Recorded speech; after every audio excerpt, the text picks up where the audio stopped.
అది అందమైన పార్కులో అందరూ వాళ్ళ కుటుంబాలతో ఆనందంగా ఉన్న వేళ మన 16 ఏళ్ల దయానా మాత్రం ఒంటరిగా కూర్చొని ఆందోళన పడుతుంది. ఈ రోజు నాకు అస్సలు నచ్చలేదు. ఆమె చేతితో 10వ తరగతి పరీక్ష ఫలితాలు గట్టిగా పట్టుకొని ఉంది.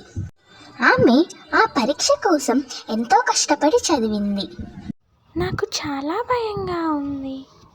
ఫలితాలు తీసుకున్న ఆ క్షణం ఆమె మనసులో తిరుగుతూనే ఉంది. I am so disappointed on you, Diana.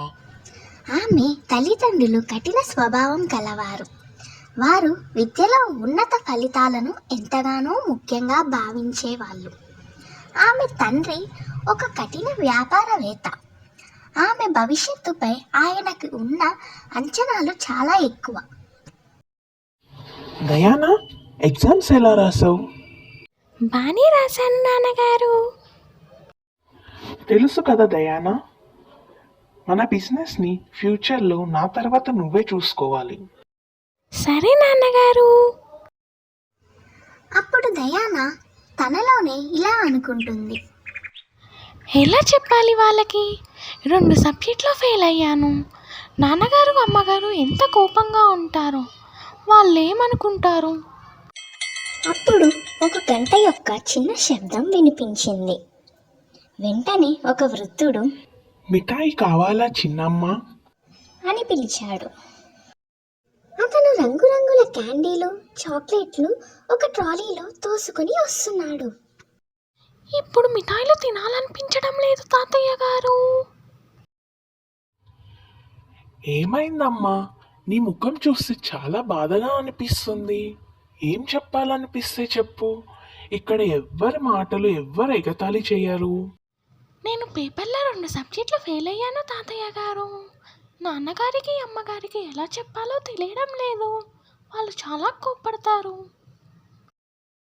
అప్పుడు వెండర్ ఇలా అన్నాడు. ఓహో, అర్థమైంది. కానీ విన్నావా, ప్రతి ఒక్కరి జీవితంలోనూ అలాంటి పాఠాలు ఉంటాయి. నీ జీవితంలో ఇది ఒక చిన్న అడుగు మాత్రమే. నన్ను నమ్మమ్మా. నిజమా తాతయ్య? ఫెయిల్ అయినప్పుడు ఇంత సులభంగా మాట్లాడొచ్చా? ఒకప్పుడు నేను కలలు కనేవాడిని చిన్నమ్మ. ప్రపంచాన్ని తిరగాలి, సంగీతకారుడుగా పేరు పొందాలి అనుకున్నా. కానీ జీవితంలో అనుకున్నట్లు జరగలేదు. విఫలత ఎదురైంది. ఆ సమయంలో ఎమోషనల్గా కూలిపోవడం కాదు, నా తప్పుని అంగీకరించాను, వాటి నుండి నేర్చుకున్నాను. అప్పటి నుంచి ఏ పని చేసినా హృదయపూర్వకంగా చేసుకుంటున్నాను. మీరంటే సంతోషంగా ఉంది తాతయ్య గారు. మరి నా తల్లిదండ్రులు మాత్రం నన్ను అర్థం చేసుకుంటారా? వాళ్ళు కోపంగా ఉంటారు, ఇది నిజం. కానీ నువ్వు వారికి నీ బాధను, నీ పాఠాలను వివరించు. నీ తప్పుల్ని అంగీకరించు. అది నీ బలహీనత కాదు, నీ బలమే. వాళ్ళకి తెలుస్తుంది నువ్వు ఎంత కష్టపడ్డావో. మీరు చెప్పినది నిజమేనా? ఇది నా కథలో ఒక అధ్యాయం మాత్రమేనా? ఖచ్చితంగా అమ్మా. జీవితంలో ఎదుటి సమస్యలు మన జీవిత పుస్తకాల్లో కొన్ని పేజీలు మాత్రమే. నువ్వు ఆ పేజీలను ఎలా నింపుతావో అది మాత్రమే ముఖ్యం. మీరు చెప్పిన మాటలు నాకు చాలా ధైర్యం ఇచ్చాయి తాతగారు. చాలా ధన్యవాదాలు.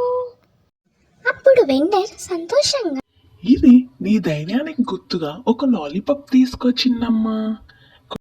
కొన్ని మిఠాయిలు మానసికమైన తీపిని కల్పిస్తాయి. అప్పుడు ఆర్య నవ్వుతూ, సరే తాతగారు, ఇది నేను గుర్తు పెట్టుకుంటా. వెళ్ళొస్తా తాతగారు. వెళ్ళిరా అమ్మా.